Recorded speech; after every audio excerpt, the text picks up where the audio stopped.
At my mom's birthday party, my dad stood up and said, "You and that unwanted child are no family."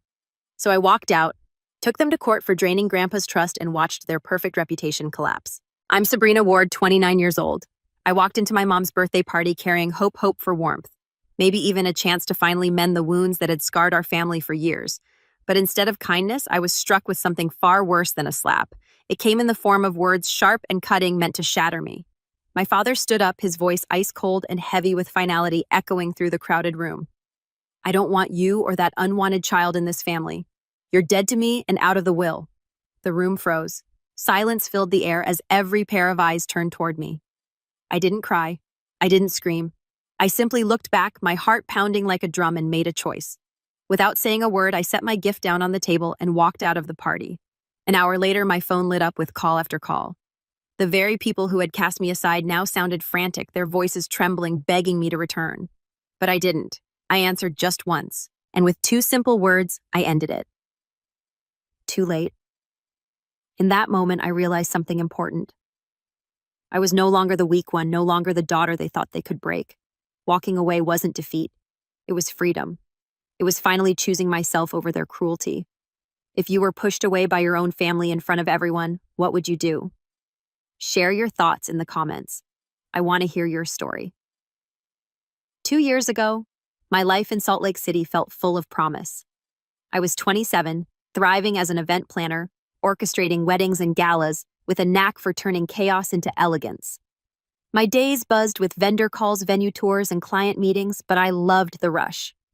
One spring evening at a charity fundraiser I had organized for a local food bank, I met Ethan. He was a freelance chef serving up gourmet sliders with a quiet confidence that caught my eye. We clicked over a shared love for late-night jazz and bad puns trading stories until the event wrapped. By the end of the night, he'd scribbled his number on a napkin, and I knew this was different. Ethan wasn't like the polished men my parents, Jeffrey, a retired lawyer, and Susan, who ran a small real estate firm, wanted for me. They had clear expectations, a husband with a corner office, not a chef hustling gigs. They never said it outright, but their tight smiles and pointed questions about Ethan's career prospects spoke volumes. My younger sister Lindsay wasn't much better. At 24, she was chasing a freelance interior design career, but somehow thought Ethan's path was unstable. Their judgment stung, but I brushed it off. Ethan made me laugh, grounded me in ways they never could. What kept me steady was the memory of my grandfather. He'd passed when I was 16, but his lessons stuck. He was a self-made man starting as a carpenter before building a small construction firm. He'd sit me on his knee telling stories of grit and independence, saying, "Sabrina, never let anyone define your worth." One summer when I was 12, we built a birdhouse together in his backyard workshop. As we sanded the wood, he hinted at a big gift for when I'd start my own family. "It'll be there when you need it most," he said, his eyes twinkling. I didn't press him, thinking it was just another of his cryptic promises, but his words lingered a quiet anchor in my heart. My parents, though, saw my choices as rebellion. When I brought Ethan to a family dinner 6 months after we met, the air was thick with tension. My father grilled him about his income, his plans, his lack of stability. My mother chimed in, suggesting I meet her friend's son, a promising accountant. Lindsay smirked, muttering about how chefs never make it big. Ethan stayed polite, squeezing my hand under the table, but I could see the hurt in his eyes. I defended him, saying he's building something real, just like I am. My father scoffed, "Real? You're throwing away your future." That night, lying awake, I replayed my grandfather's words. He'd always believed in me, unlike my family's constant need to control. His talk of a big gift felt more significant now, like a puzzle piece I couldn't yet place. I didn't know what it was, but deep down I sensed my parents were keeping something from me. Ethan, unaware of their schemes, became my refuge. We spent evenings cooking together, dreaming of a life free from their judgment. Over the next year, their disapproval only grew sharper. My mother called Ethan a phase, urging me to aim higher. Lindsay texted me articles about reliable careers, implying Ethan wasn't enough. My father even suggested I move back home to rethink my priorities. Their words echoed the opposite of my grandfather's wisdom. He taught me to carve my own path, to value heart over status. I clung to that even as their pressure mounted. Ethan and I had been together for a year, and their disapproval of his freelance chef career had grown sharper. My parents never missed a chance to criticize. At a family barbecue, my father cornered Ethan, his tone biting. "Still chasing catering gigs." "You need a real plan," my mother added. Sabrina deserves someone with ambition. Lindsay smirked, whispering to me, "He's fun, but he's not serious money." I pushed back, saying, "Ethan's building a life we love." Their eye rolls told me they didn't care. One October evening, Ethan changed my world. In his cozy apartment over a dinner of his signature risotto, he dropped to one knee holding a silver ring he'd saved for months. "Sabrina, you're my everything," he said, eyes shining. "Will you marry me?" I nodded, tears spilling, and we spent the night planning a simple wedding, dreaming of a future free from their expectations. But sharing the news with my family was a hurdle I dreaded.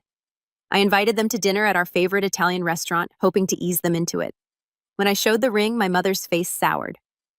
"This is reckless, Sabrina," she snapped. "He can't support a family." My father leaned in, his voice cold. "You're wasting your potential on a dreamer." Lindsay scoffed. "You're choosing a nobody over stability." I gripped Ethan's hand, my voice firm. "I choose him because he's real." Their silence stung more than their words. Their attacks didn't stop. My mother emailed me resumes of better men, doctors, executives. My father called, warning I'd regret tying myself to a failure. Lindsay texted snarky comments about Ethan's unsteady income. I clung to my grandfather's lessons of independence, but their relentless judgment shook me, making me question if I could stand up to them forever. Then a quiet morning changed everything. A pregnancy test showed 2 lines. I told Ethan first, and his joy was electric, his arms wrapping me in a future we'd build together. We decided to keep it private for now, savoring the secret as we planned our next steps. I hoped this could be the news to bridge the gap with my family, but I wasn't ready to tell them yet. Not after their venom. Days later, a chance meeting flipped my world again. I ran into Mr. Harold Grayson, my grandfather's lawyer, at a downtown cafe. He'd always been kind, but today his eyes held concern. "Sabrina," he said carefully, "your grandfather left a trust for you, meant for when you start a family. Your parents control it, but they haven't been honest." My heart pounded. The big gift he'd mentioned when I was 12 wasn't just a story. "Why tell me now?" I asked. He frowned. "I've seen how they treat you. You deserve to know." I left the cafe, my mind racing. I tested the waters with my mother, asking if she knew about any inheritance. She deflected, saying, "Don't chase old dreams." My father was curt. "Focus on your life, not fantasies." Lindsay's nervous giggle when I asked her confirmed my suspicions. They were hiding something, a trust, a fortune, maybe my future. I had no proof yet, but the pieces were falling into place. I wasn't just fighting for Ethan or our dreams anymore. I was fighting for what was mine. That morning, the truth about my grandfather's legacy changed everything. I sat across from Mr. Grayson in his austere Salt Lake City office, the weight of his words settling like a stone in my chest. "Your grandfather left you a trust fund, $1 million. He said, his tone grave but steady. "It activates when you have a child, but your parents have controlled it since his death." My breath caught the memory of his big gift from my childhood flooding back, not a childish fantasy, but a hidden truth. "Why tell me now?" I asked, my voice trembling.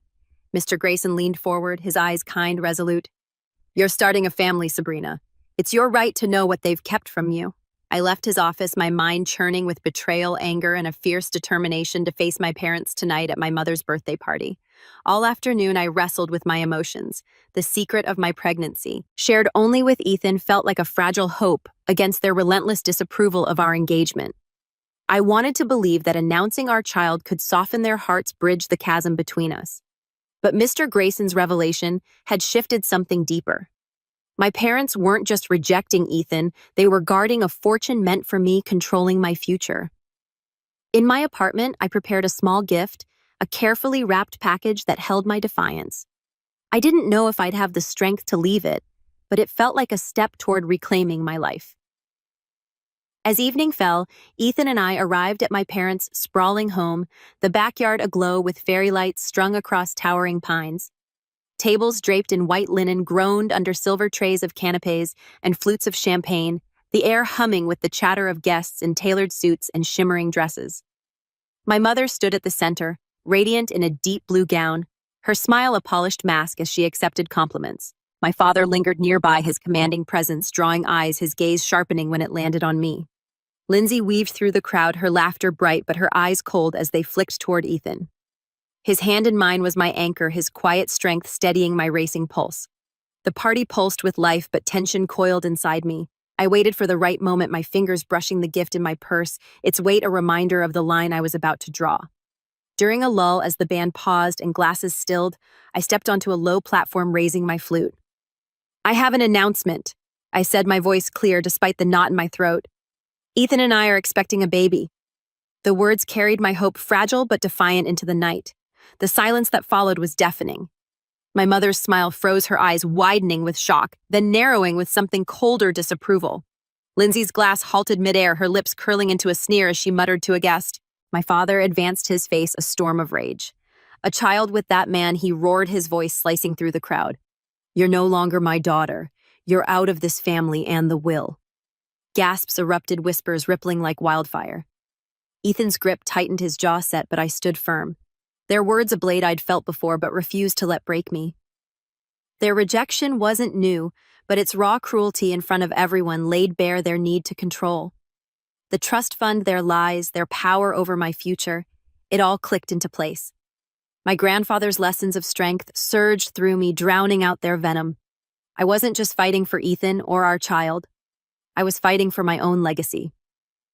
My hand found the gift in my purse, a small velvet box wrapped with purpose. I'd prepared it that afternoon, fueled by years of their deceit, a silent declaration I wasn't ready to voice aloud, but couldn't keep inside. I moved to the gift table, the crowd parting like a sea, their eyes heavy with curiosity and judgment. My father's glare burned into me, but I met it without flinching. I set the box down, its soft thud louder than the music in my ears. "Happy birthday, Mother," I said, my voice steady-edged with steel.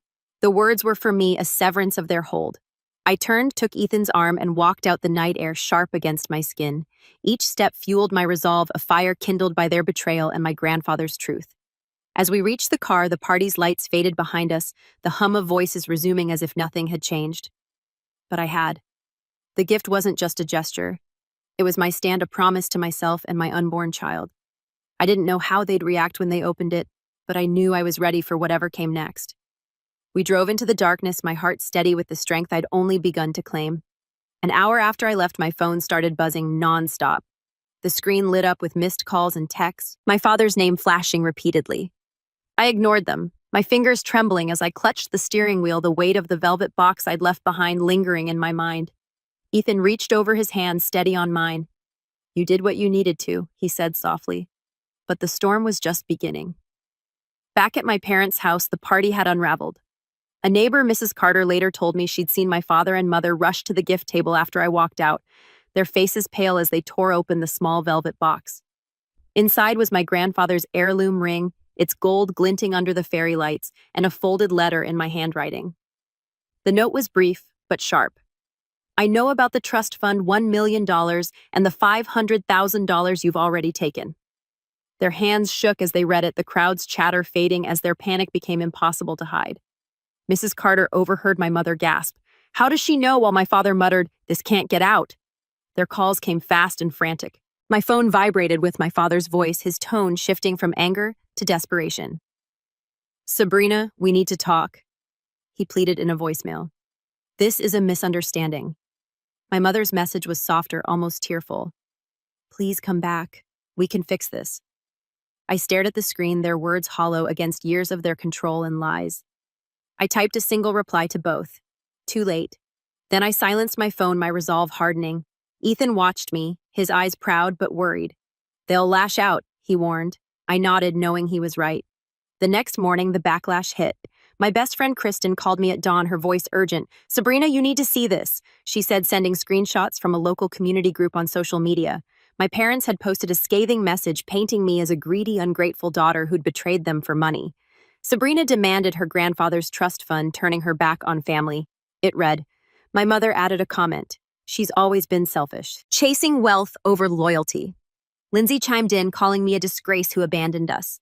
The post spread like wildfire, neighbors and strangers piling on with their own judgments. "How could she do this to her parents?" one wrote. "Entitled brat," another sneered. I scrolled through the vitriol, my chest tightening. Kristen's voice broke through my haze. "They're lying to save face," she said. "Everyone at the party saw your father's outburst. They know he disowned you first." Mrs. Carter had apparently spread the word, whispering to neighbors about my parents' panic when they opened the gift. Another guest, Mr. Thompson, told Kristen he'd seen my father shove the letter into his pocket, his face red with fury. The truth was trickling out, But the online attacks stung each word a fresh wound. I wanted to fight back to expose their theft of half the trust fund, but Ethan urged caution. "They're digging their own grave," he said, pulling me close. "Let the truth do the work," Kristen agreed, promising to keep an eye on the gossip and rally our friends. She'd already texted a few neighbors, reminding them of my parents' history of control, how they'd pressured me to marry someone worthy of their status, how they'd dismissed Ethan's dreams. Her words were gaining traction, a small countercurrent to their lies. By evening, the online storm had grown. My parents doubled down, posting again about my disloyalty and claiming I'd fabricated the trust fund story to smear them. The irony burned. They were the ones who'd hidden my grandfather's legacy, siphoning off $500,000 for their own use. I thought of Mr. Grayson's warning about their control, and my letter's blunt accusation felt like the first crack in their facade. I didn't regret leaving it, but I hadn't expected this vicious retaliation. Sitting on our couch, I felt the weight of their betrayal settle deeper, but with Ethan beside me, and Kristen's fierce support, I wasn't alone. The neighbors' whispers, the party's witnesses, the truth in that letter, it was all building towards something I couldn't yet see. I wasn't the greedy daughter they painted. I was fighting for my child, my future, and the legacy they tried to steal. As I set my phone down, a new strength took root, ready for whatever they'd throw next. 6 months later, my life had taken a new shape. Ava, our daughter, came into the world on a crisp March morning, her tiny cries filling our small Salt Lake City apartment with a joy I'd never known. Ethan stood by my side, his eyes bright with pride as he held her, whispering promises of a future we'd build together. The pain of my family's betrayal. Jeffrey, Susan, and Lindsay still lingered, their vicious social media attacks a fresh scar. But in Ava's face, I saw a reason to keep fighting, not just for us, but for the legacy they'd tried to steal. Ethan's family became our anchor. His mother, Diane, arrived with homemade casseroles, her warm hugs a balm against the coldness of my own parents. His father, Robert, spent weekends fixing our creaky furniture, his quiet strength a reminder of what family could be. Daniel, Ethan's younger brother, brought laughter, playing peekaboo with Ava and teasing us about our cluttered nursery. Their support wrapped us in a safety I hadn't felt since my grandfather's days, giving me the courage to face the battle ahead. I'd hired a lawyer, Ms. Barbara Klein, a sharp-eyed woman with a reputation for taking on tough cases. Kristen had recommended her, praising her tenacity after seeing her win a dispute for a mutual friend. In her sleek downtown office, Barbara laid out the truth about the trust fund. "Your parents withdrew $500,000, she said, sliding documents across her desk. "The original $1 million fund was meant for you upon having a child, but they siphoned half, claiming management fees. It's illegal." My stomach churned, their greed laid bare in black and white. Barbara's voice was firm. "We can sue to recover it, Sabrina. It's your right." The decision wasn't easy. Suing my parents meant dragging our family's ugliness into court, exposing their lies to the world. But the trust was Ava's future, my grandfather's gift to us, and I couldn't let their theft stand. Kristen, ever my rock, sat with me over coffee, urging me forward. "They've already smeared you online," she said, her eyes fierce. "This is your chance to set the record straight." Ethan nodded, cradling Ava. "We're with you no matter what," he said.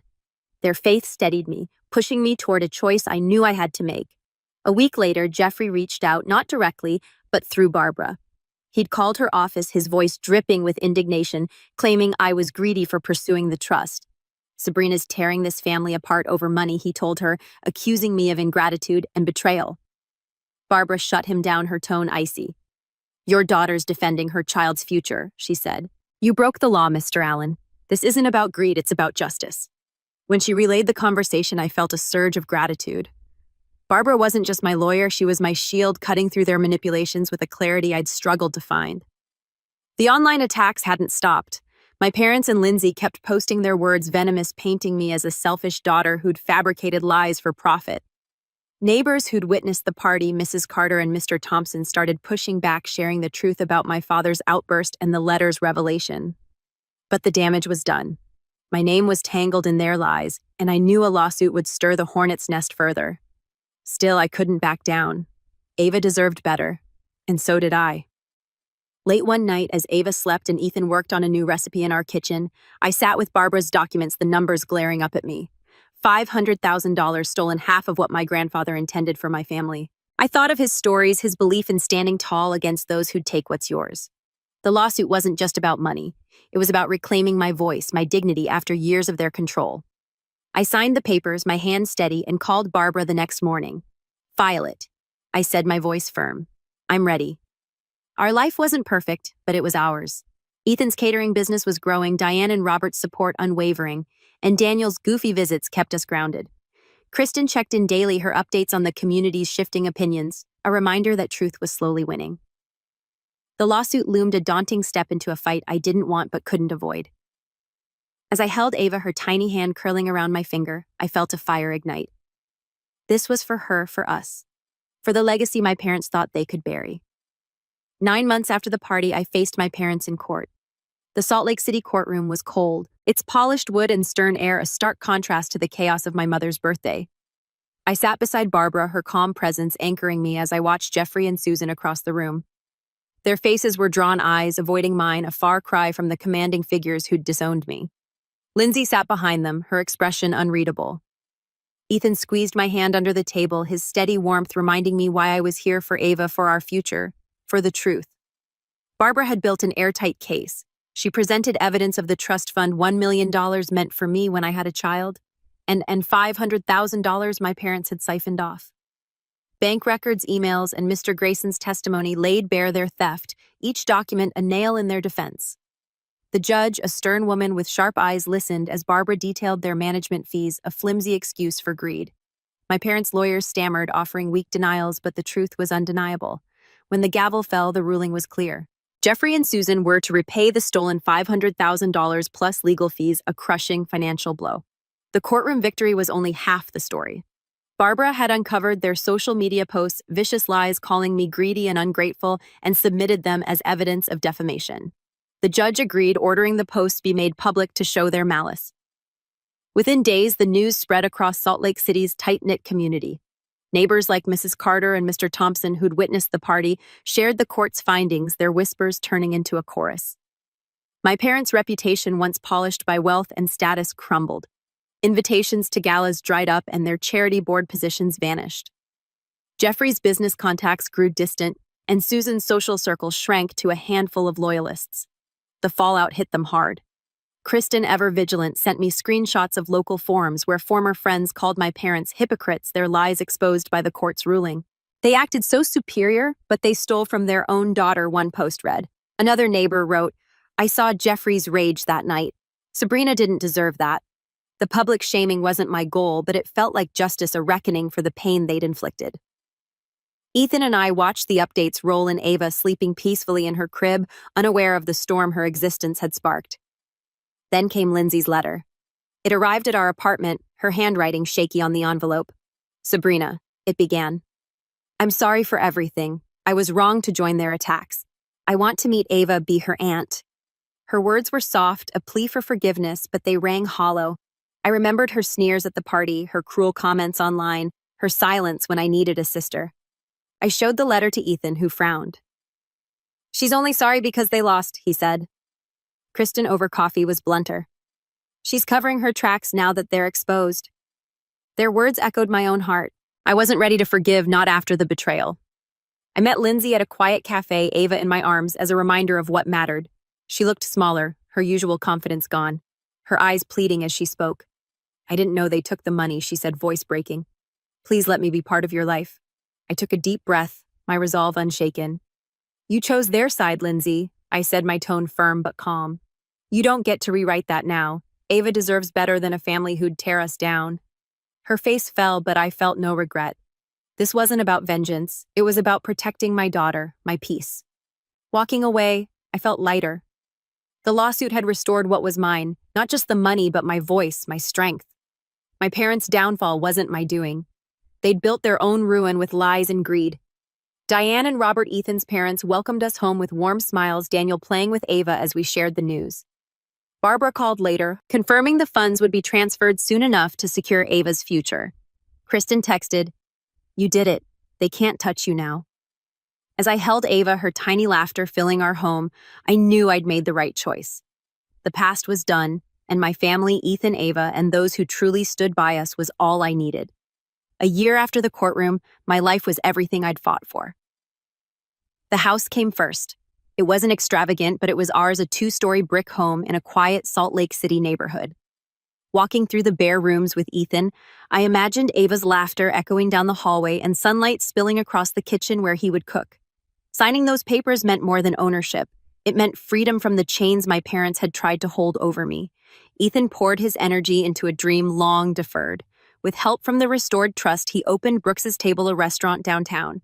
His menu mixed comfort and elegance, every dish crafted with care. I watched him work in the open kitchen, sweat on his brow and joy in his smile as critics praised his vision and customers returned week after week. What Jeffrey had once dismissed as instability had become a thriving success. My career blossomed alongside his. At the firm, I rose to senior manager, entrusted with events that drew national attention. Colleagues respected my creativity and resilience, not as the daughter of anyone, but as Sabrina Allen in my own right. For the first time, I felt defined not by family shadows, but by achievements I had carved myself. Ava was the center of it all. By her first birthday, she toddled across the living room, curls bouncing as she reached for Robert's handmade rocking horse or laughed at Daniel's silly games.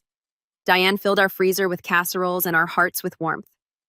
The Brooks family wrapped us in the kind of support I had never known, proving that true family is chosen through love, not dictated by blood. Across town, Jeffrey and Susan shrank into isolation. The judgment against them lingered. The social circles they once dominated no longer welcomed them. Invitations stopped arriving, charity boards moved on, and whispers about their deceit spread quietly but firmly. Lindsay stayed close to them, though her attempts to reach me felt more like regret than repentance. I didn't reply. Boundaries, I had learned, protect peace. There were moments I questioned whether I should forgive, but I remembered the public cruelty, the theft, the years of control. Forgiveness without change is surrender. Ava deserved better than to grow up under the weight of their bitterness. I chose instead to build a world where love was steady and trust was unbroken. The lessons were clear. Prejudice poisons. My parents' obsession with wealth and status blinded them to Ethan's worth and nearly cost me a life of joy. Lies corrode. Their theft of the trust fund didn't just rob me financially, it betrayed the very bond my grandfather hoped to leave behind. Yet truth liberates. By standing firm in my values, I discovered that happiness isn't granted by family name, but earned by living with integrity. Now in the evenings, Ethan and I sit on the porch watching Ava chase fireflies across the yard. We talk about the future, new recipes, new events, maybe a second restaurant someday. Sometimes he squeezes my hand and whispers, "We made it." And I know he's right. My grandfather's promise was never just about money. It was about strength, about never letting others define my worth. I see his lesson in every smile from Ava, in every plate Ethan serves, in every step I take free of the past. Happiness, I've learned, is built daily by choosing honesty over deceit, compassion over judgment, and courage over silence. That is the life I fought for, and that is the life I will protect.